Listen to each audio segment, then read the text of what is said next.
ನಮಸ್ಕಾರ. ಆಹಾರ, ಆರೋಗ್ಯ, ಅಧ್ಯಾತ್ಮ ಈ ಸಂಸ್ಕಾರದ ಬೆಳಕಿಗೆ ತಮ್ಮೆಲ್ಲರಿಗೂ ಸ್ವಾಗತ, ಸುಸ್ವಾಗತ. ನಾನು ಡಾಕ್ಟರ್ ವಿಜಯಲಕ್ಷ್ಮಿ ಬಾಳೆಕುಂದ್ರಿ. ಏನು ಮಳೆ ದಬ ದಬ ಅಂತ ಸುರಿತಾ ಇದೆ, ಮನ್ಸೂನು ಕಾಲಿಟ್ಟಾಗಿದೆ. ಆದರೆ ಕೇರಳನಲ್ಲಿ ಆಗಲೇ ಶಿಗೆಲ್ಲೋಸಿಸ್ ಅಂತ ಕಾಯಿಲೆ ಅತ್ಯಂತ ಪೀಕಿಗೆ ಬಂದುಬಿಟ್ಟಿದೆ. ಈ ಶಿಗೆಲ್ಲೋಸಿಸ್ ಅಂದರೆ ಏನು, ಯಾಕೆ ಬರುತ್ತೆ, ಯಾಕೆ ನಾವು ಅದರ ಬಗ್ಗೆ ಕಾಳಜಿ ವಹಿಸಬೇಕು, ಯಾವ ಥರ ಚಿಕಿತ್ಸೆ ತಗೊಳ್ಬೇಕು ಅಂತ ತಿಳ್ಕೊಳ್ಳೋದು ನಮ್ಮ ಎಲ್ಲರ ಕರ್ತವ್ಯ. ಯಾಕಂತಂದರೆ ಬಂದ ಮೇಲೆ ಕಷ್ಟಪಡೋದು ಬದಲು ಬರದಾಗಿರೋದಿದೆಯಲ್ಲ, ಅದು ಭಾಳ ಮುಖ್ಯ. ಅದಕ್ಕೆ prevention is better than cure ಅಂತ ಅಂತೀವಿ. ಕೇರಳನಲ್ಲಿ ಯಾಕೆ ಅಂತಂದರೆ ಅಲ್ಲಿ ಈ ಮನ್ಸೂನ್ ಬರ್ತಾ ಇದ್ದಂಗೆ ಮಳೆ ನೀರು ವಾಟರ್ ಲಾಗಿಂಗ್ ಆಗಿಬಿಟ್ಟು ಓವರ್ಫ್ಲೋ ಆಗಿಬಿಟ್ಟು ಈ ಸೆಪ್ಟಿಕ್ ಟ್ಯಾಂಕ್ಗಳು ಮತ್ತು ಡ್ರೈನೇಜ್ಗಳು ಎಲ್ಲ ಬಾವಿಗಳಲ್ಲಿ ಮತ್ತು ವಾಟರ್ ಸಪ್ಲೈಗೆ ಹೋಗಿ ಸೇರ್ಕೊಂಡ್ಬಿಡುತ್ತೆ. ಹಾಗಾಗಿ ಅಲ್ಲಿ ಪ್ರತಿ ವರ್ಷ ಈ ಔಟ್ಬ್ರೇಕ್ ಆಗೇ ಆಗುತ್ತೆ.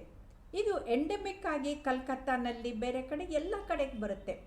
ಆದರೆ ಕೇರಳಕ್ಕೆ ಪ್ರವಾಸಿಗರು ಅಂತ ಹೋದವರು ಅವರೂ ಇನ್ಫೆಕ್ಷನ್ ತರ್ತಾರೆ. ಅಲ್ಲಿ ಹೋಗಿ ಅಲ್ಲಿ ಆಹಾರವನ್ನು ಕಂಟ್ಯಾಮಿನೇಷನ್ನ ತಗೊಂಡು ಮತ್ತೆ ತಮ್ಮ ಊರಿಗೆ ಬಂದು ಇಲ್ಲಿ ಕೂಡ ಜನರಿಗೆ ಇನ್ಫೆಕ್ಟ್ ಮಾಡ್ತಾರೆ.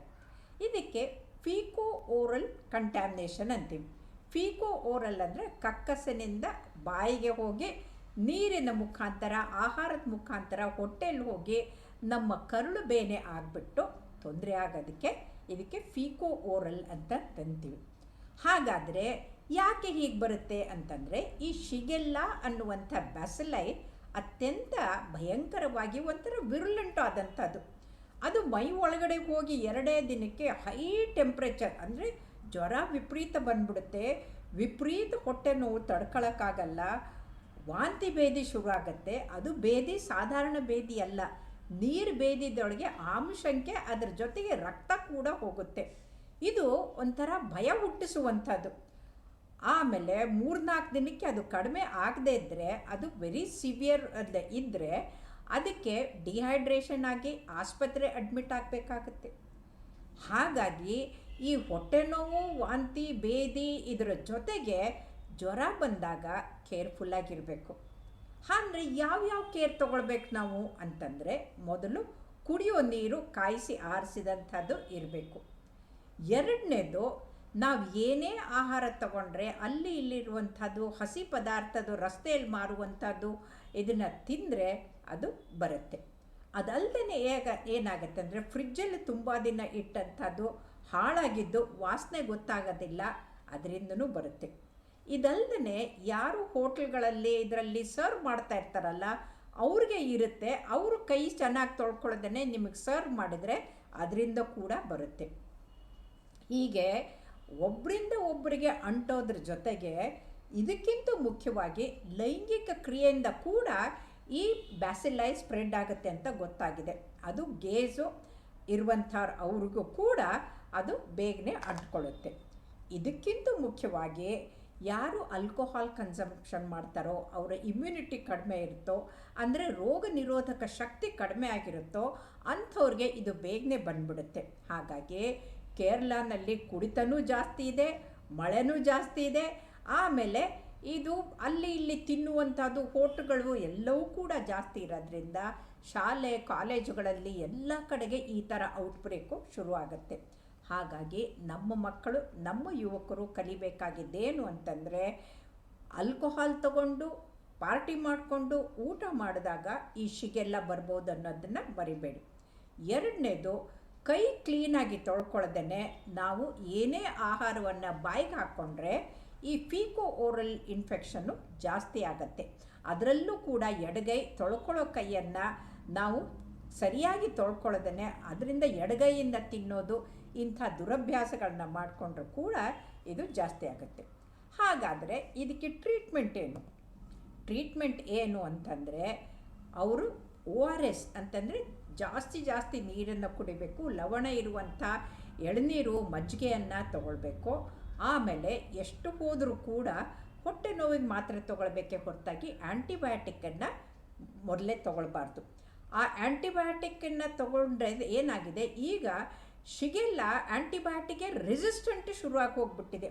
ಹಾಗಾಗಿ ಇವತ್ತಿಗೆ ಆ್ಯಂಟಿಬಯೋಟಿಕ್ನ ತಕ್ಷಣಕ್ಕೆ ಕೊಡಲ್ಲ. ಇದಲ್ಲದೆ ತಾವೇ ಅಂಗಡಿಗೆ ಹೋಗ್ಬಿಟ್ಟು ಲೋಮೋಟಿಲ್ ಕೊಡಿ, ಇಮೋಡೆಪಿನ್ ಕೊಡಿ ಅಂತ ಹೇಳಿ ಅವರೇನಾದರೂ ಮಾತ್ರೆಗಳನ್ನ ತಗೊಂಡ್ರೆ ಈ ಗಟ್ಟು ಅಂತಂದರೆ ಕರಳಿನ ಮೊಟಿಲಿಟಿ ಕಡಿಮೆ ಆಗಿ ಈ ರೋಗಾಣುಗಳು ಬ್ಯಾಸಿಲೈ ಕರಳಲ್ಲೇ ಇಟ್ಕೊಂಡ್ಬಿಟ್ಟು ಅದು ಇನ್ನೂ ಹೆಚ್ಚೆಚ್ಚು ಹೊಟ್ಟೆ ಉಬ್ರ ಬಂದು ಬೇದಿ ಆಗೋದು ಜಾಸ್ತಿ ಆಗಿ ಹೋಗ್ಬಿಡುತ್ತೆ. ಯಾಕಂದರೆ ಆ ತೊಳ್ಕೊಂಡು ಹೋಗೋದನ್ನು ನಿಂತು ಹೋಗ್ಬಿಡುತ್ತೆ. ಈಗ ಲೂಸ್ ಮೋಷನ್ಸ್ ಆಗೋದಂತಂದ್ರೇನು ಬೇಡ ಅಂತ ಹೋಗೋದು. ಅವ್ರಿಗೆ ಟೆನಿಸ್ಮಸ್ ಅಂತಂದರೆ ಹೊಟ್ಟೆ ಖಾಲಿ ಇದ್ದರೂ ಕೂಡ ಕರಳು ಖಾಲಿ ಇದ್ದರೂ ಕೂಡ ಮತ್ತೆ ಮತ್ತೆ ಕಕ್ಕಿಸ್ಕೋಬೇಕು ಅಂತ ಪೇನ್ಫುಲ್ ಫೀಲಿಂಗ್ ಬರುತ್ತೆ. ಯಾಕೆ ಅಂತಂತಂದರೆ ಈ ರೋಗಾಣುಗಳಿಂದ. ಆದ್ದರಿಂದ ಈ ಮಾತ್ರೆಗಳನ್ನ ತಗೊಳ್ಬಾರ್ದು. ಏನು ಮಾಡಬೇಕಂದ್ರೆ ಆದಷ್ಟು ನೀರು ಪದಾರ್ಥವನ್ನು ಜಾಸ್ತಿ ತಗೊಂಡು, ಆಮೇಲೆ ಲ್ಯಾಕ್ಟೋಬ್ಯಾಸಿಲೈ ಇರುವಂಥ ಮಜ್ಜಿಗೆ ಮತ್ತು ಸ್ಪೋರಿಲ್ಯಾಕು ಇಂಥದನ್ನು ತಗೊಂಡು ಗಟ್ಟಿ ಇಮ್ಯುನಿಟಿಯನ್ನು ಬೆಳೆಸೋಕ್ಕೆ ಪ್ರಯತ್ನ ಮಾಡಬೇಕು. ಇದು ಆಗದೇ ಇದ್ದಾಗ ತುಂಬ ಸುಸ್ತಾಗಿ ಬೇದಿ ಜಾಸ್ತಿ ಆದಾಗ ಆಸ್ಪತ್ರೆಗೆ ಬಂದು ಅಕಸ್ಮಾತ್ ಡಿಹೈಡ್ರೇಷನ್ ಆಗಿದ್ದರೆ ಅದಕ್ಕೆ IV ಡ್ರಿಪ್ಸ್ ತಗೊಂಡು ಆವಾಗ ಅವರು ಡಾಕ್ಟ್ರು ಆ್ಯಂಟಿಬಯೋಟಿಕ್ನ ಕೊಡ್ತಾರೆ. ಎಜಿಥ್ರೋಮೈಸಿನ್ನು, ಸಿಪ್ರೋಫ್ಲಾಕ್ಸಿನ್ನು, ಬೇಕಾದಷ್ಟು ಆ್ಯಂಟಿಬಯೋಟಿಕ್ಗಳಿದೆ, ಅದನ್ನು ನೋಡಿಕೊಂಡು ಕೊಡ್ತಾರೆ. ಆದರೆ ಒಂದು ನೆನ್ಪಿಟ್ಕೊಳ್ಳಿ, ಯಾವುದೇ ಕಾರಣಕ್ಕೂ prevention is better then cure ಅಂತ ತಿಳ್ಕೊಳ್ಬೇಕಂದ್ರೆ ಈ ಮನ್ಸೂನ್ ಸೀಸನ್ನಲ್ಲಿ ನೀರು ಎಲ್ಲಿ ಇದಾಗಿರುತ್ತೋ ಅಂತ ಗೊತ್ತಾಗೋದಿಲ್ಲ. ಅದರಲ್ಲೂ ತರಕಾರಿಗಳನ್ನು ಅವರು ಗಟರ್ ನೀರು ಅಥವಾ ಸ್ವೇಜ್ ನೀರಿನಲ್ಲಿ ಬೆಳೆಸಿದರೆ ಅದನ್ನು ಮೇಲಿಂದ ಬಿಡಿಸ್ಕೊಂಡು ಕೆಳಗಡೆಯಿಂದ ಕತ್ತರಿಸ್ಕೊಂಡು ಬೇರುಗಳನ್ನು ಅದನ್ನು ಉಪ್ಪು ನೀರಿನಲ್ಲೂ ಪೊಟ್ಯಾಷಿಯಂ ಪರ್ಮ್ಯಾಂಗನೇಟಲ್ಲೂ ಇಟ್ಟು ಅದನ್ನು ಕ್ಲೀನಾಗಿ ತೊಳ್ಕೊಂಡು ತಿನ್ನೋದು ವಾಸಿ. ಇಲ್ಲದೇ ಇದ್ದರೆ ಈ ಶಿಗೆಲ್ಲೋಸಸ್ಸು ಬರುತ್ತೆ. ಆಮೇಲೆ ಮಾಂಸಾಹಾರಿಗಳು ಕೂಡ ಕೇರ್ಫುಲ್ಲಾಗಿರಬೇಕು. ಯಾಕಂತಂದರೆ ಅದನ್ನು ಸರ್ವ್ ಮಾಡುವಂಥವರು ಅವ್ರಿಗೆ ಇನ್ಫೆಕ್ಷನ್ ಇದ್ದರೆ ಅದು ಕೂಡ ಬರುತ್ತೆ. ಫ್ರಿಜ್ಜಲ್ಲಿ ಇಟ್ಕೊಂಡು ಹಳೆಯದನ್ನು ತಿಂದರೆ ಅದಕ್ಕೂ ಕೂಡ ಬರುತ್ತೆ. ಹಾಗಾಗಿ ಇವು ಯಾವುದನ್ನು ಮಾಡ್ದೇ ಕುಡಿಯೋ ನೀರನ್ನು ಕಾಯಿಸಿ ಆರಿಸಿ ಕುದಿಸಿ ಅದನ್ನು ಆರಿಸಿ ಕುಡಿದ್ರೆ ಈ ಕಾಯಿಲೆ ಶಿಗೆಲ್ಲೋಸಸ್ ಬರೋದನ್ನು ನಾವು ತಡೆಗಟ್ಬೋದು.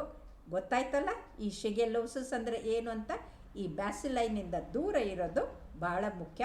ನಮ್ಮ ಕರುಳು ಬೇನೆ ಬಂತು ಅಂದರೆ ಅದು ವೇದನೆ ತಡ್ಕೊಳಕ್ಕಾಗೋದಿಲ್ಲ.